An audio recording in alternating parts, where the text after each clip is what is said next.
అన్న నమస్తే, మీ పేరు? నా పేరు బాలప్రదీప్ అన్న. ప్రదీప్ గారు ఎక్కడి నుంచి వచ్చారు? నాది పెద్దకూరపాడు నియోజకవర్గం, బట్ నేను ఇక్కడ విజయవాడలో ప్రైవేట్ బ్యాంక్లో జాబ్ చేస్తున్నాను. ఏంటన్న ఎలా ఉంది అసలు ఓవరాల్గా కూటమి ప్రభుత్వం 2 సంవత్సరాలు అవుతుంది కదా, అసలు ఏం చెప్తారు ఈ ప్రభుత్వం మీద, ఎలా ఉందంటారు? మా నినాదం ఒకటేనా, సూపర్ 6 అనే కాన్సెప్ట్ తీసుకున్నాము. ధోని అండ్ కోహ్లీ 6ల మీద 6లు బాదినట్టు మా సూపర్ 6లు అంటే అన్నీ చేశారని లేదు, ఇంకా 2-3 ఉండొచ్చు. అన్నీ చేశాను నేను చెప్పాను. ఇచ్చిన హామీలు 100%లో 80% అయితే ఫుల్ఫిల్ చేసాం. 80% ఫుల్ఫిల్ చేసాం. అది లైక్ అమ్మఒడి కావచ్చు, మేము తల్లికి వందనం, అదే తల్లికి వందనం మేము ఇద్దరికని చెప్పాము, ఇద్దరికి ఇచ్చేసాము. పెన్షన్ కావచ్చు, మేము వస్తే 1000 రూపాయలు పెంచుదామని అన్నాము, 1000 రూపాయలు పెంచి 4000 ఇస్తున్నాము. ఎవరైతే వికలాంగులు ఉన్నారో 6000 చేసినాము.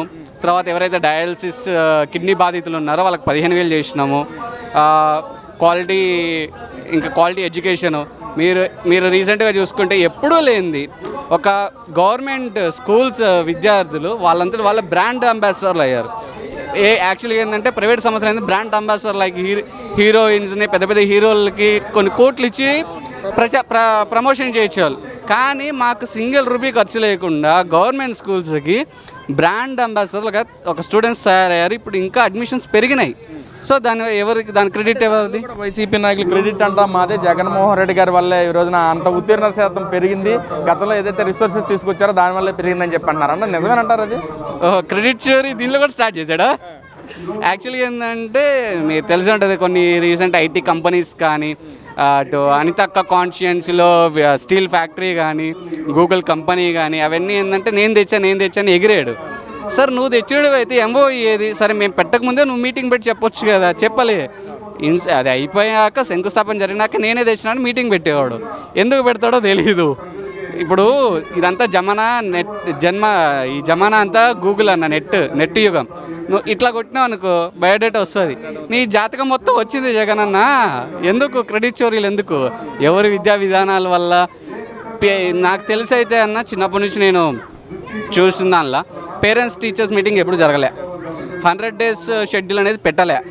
అవన్నీ పెట్టింది ఎవరు? నువ్వు పెట్టినావా? లే కదా, లోకేష్ అన్న పెట్టినాడు. లోకేష్ అన్న క్రెడిట్ ఇవ్వాలి, నువ్వెందుకు క్రెడిట్ దొబ్బుతావు? అందుకే కదా నేను ప్రిజనరీ అనేది, మేము క్రెడిట్ చోరీ అనేది అందుకే కదా. శాఖ మంత్రులు కూడా వాళ్ళ శాఖల గురించి పట్టించుకోవట్లేదు, కానీ జగన్మోహన్ రెడ్డి గారిని టార్గెట్ చేసి ఎలా అయితే తిట్టాలో ఆ విధంగానే తిడుతున్నారు.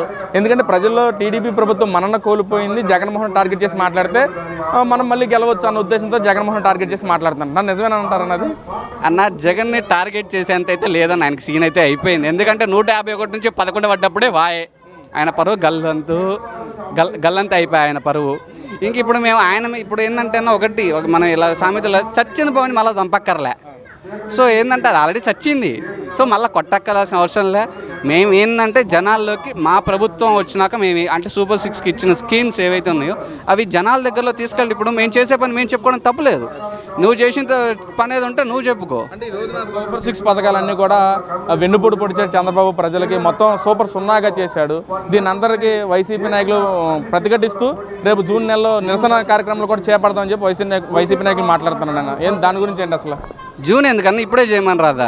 జనాలు మెట్టుతో కొడతారు. ఇప్పుడు నీకు అమ్మఒడి అని చెప్పినా, నువ్వేం చెప్పావు? ఎంతమంది ఉంటే అంతమంది. నీ సొంత భార్య చెప్పింది, వీడియోలు ఉన్నాయి, నీ సొంత భార్య చెప్పింది ఒకళ్ళకి ఇచ్చినావు. కానీ మా ప్రభుత్వం రాగానే ఎంతమంది ఉంటే అంతమంది అని చెప్పినాము. 7 ఉంటే 5 6 ఉంటే వాళ్ళకు కూడా పడింది అమ్మఒడి. తర్వాత మహిళలకి శ్రీశక్తి ఫ్రీ బస్సు అది చెప్పలే, ఇచ్చినాం.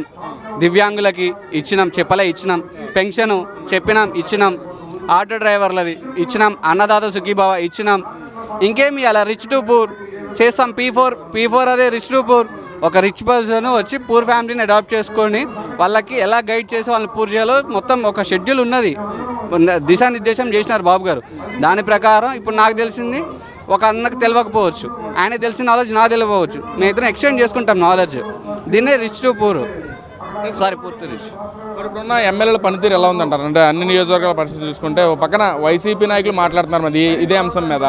ఎమ్మెల్యేల పనితీరు ఏమీ బాగాలేదు, ప్రజల్లో తీవ్ర వ్యతిరేకత వచ్చింది ఎమ్మెల్యేల పనితీరు పట్ల. అందుకే చంద్రబాబు నాయుడు గారు ప్రతి మీటింగ్లోనూ మీకు నెక్స్ట్ టైంలో టికెట్ ఇవ్వనని చెప్పి మాట్లాడుతున్నారు. అందుకే ప్రజలు కూడా వ్యతిరేకత వచ్చిందని చెప్పి అంటున్నారు. గ్రాఫ్ కూడా పడిపోయిందని చెప్పి అంటున్నారు అన్న, నిజమే అంటారు దాని మీద? అసలు దాని మీద మీ ఒపీనియన్ ఏంటి? అది గ్రాఫ్ పడిపోలేదన్న. ఇప్పుడు ఒకటి చెప్తా అన్న, ఇప్పుడు నేను ఒక సరే ఒక సెక్టార్లో ఎంప్లాయ్ చేస్తున్నాను. ఇప్పుడు నేను 100కి 100 ఇచ్చినా కానీ నా సూపర్ బాస్ ఏమంటాడు, అరే బాబు నువ్వు చేయలేదు, నువ్వు చేస్తేనే ఉంచుతా లేకుంటే తీసేస్తా అంటాడు. సేమ్ లైక్ ఇది కూడా అంతే. ఏంటంటే ఎమ్మెల్యేనే ఒక క్రమశిక్షణగా, ఇప్పుడు ఏంటంటే నేను గెలిచినాను, మనకు తెలిసిందే లాస్ట్ 5 ఏళ్ళు నేను గెలిచినాను అని చెప్పని మతం ఎక్కి కొట్టుకున్నాడు. చివరికి ఏమైంది, కింద పడ్డారు. సో మా ప్రభుత్వం వచ్చినాక అట్లా ఉండదు. సో ప్రతి పేదవాడికి అందుబాటులో ఉండాలా. ప్రజా దర్బార్లు పెట్టినారు. నిమ్మల రామానాయుడు గారు అయితే ఇరిగేషన్ మినిస్టర్, ఆయనకి ఏం పని అన్న? లాస్ట్ 5 సంవత్సరాలు అనిల్ లాగా అంబటి అంకుల్ లాగా తిరగలేదే. ఇది ప్రతి ఇరిగేషన్ దగ్గరికి వెళ్ళినాడు. సార్ నాకు ఇది సమస్య అంటే రైతుల దగ్గర పోయినాడు. సార్ నాకు ఇది సమస్య అంటే జనాల దగ్గర పోయి అది పరిష్కరిస్తున్నాడు. ఇల్లులుగా లేని వాళ్ళకి ఆన్ ది స్పాట్ ఇల్లులు ఇచ్చినాడు. తర్వాత చూసుకుంటే వ్యవసాయ శాఖ మంత్రి ఆయన కూడా అచ్చెన్నాయుడు గారు కూడా రైతులకు ఎలాంటి ఇబ్బంది కలగకుండా చేస్తున్నారు. మార్కెట్లు ప్రజలకు రైతుకి గిట్టుబాటు ధర లేకపోతే ఫెయిల్డ్ అని కొడుతున్నారు. ఇంకా ఏం చూసుకో, విద్యాశాఖ all hit. Rural development Pawan Kalyan అన్న, మీరుకి ఇప్పుడు దాకా ఎరగని సీసీ రోడ్లు చూడని తండాలు కూడా సీసీ రోడ్లు చూసినాయి, తార్ రోడ్లు చూసినాయి. ఇంకేం కావాలా డెవలప్మెంట్? ఇలాగే డెవలప్మెంట్ జరిగితే జగన్మోహన్ రెడ్డి గారిని మళ్ళీ ప్రజలను గెలిపించే ఛాన్స్ ఏదైనా ఉందంటారన్న? నాకైతే డౌట్ అన్న. నెక్స్ట్ అంటే వైనాట్ కుప్పం అన్నాడు, ఎగ్గిరి కొడితే పోయా 11 సీట్లు వచ్చినాయి. బాబు గారు ఒకటి ఇచ్చినారు మాకు, వైనాట్ పులివెందులు అన్నాడు. మీరు లాస్ట్ మహానాడు చూసినే ఉంటారు. ఒక్క దెబ్బ కొడితే మొత్తం బిడ్డకి బెంగళూరు మొత్తం కుశాలు గజ గజ వణికినాయి. ఇప్పుడు మనోడు భయం ఏంటంటే, అరే నెక్స్ట్ టైం నేను పులివెందులోకి కూడా గెలవకపోతే నా పరిస్థితి ఏందా అని చెప్పని మనోడు భయం పట్టుకుంది. అంతమించి ఏం లేదు. ఆయన లెక్క కూడా చేయరన్న ఎవరు.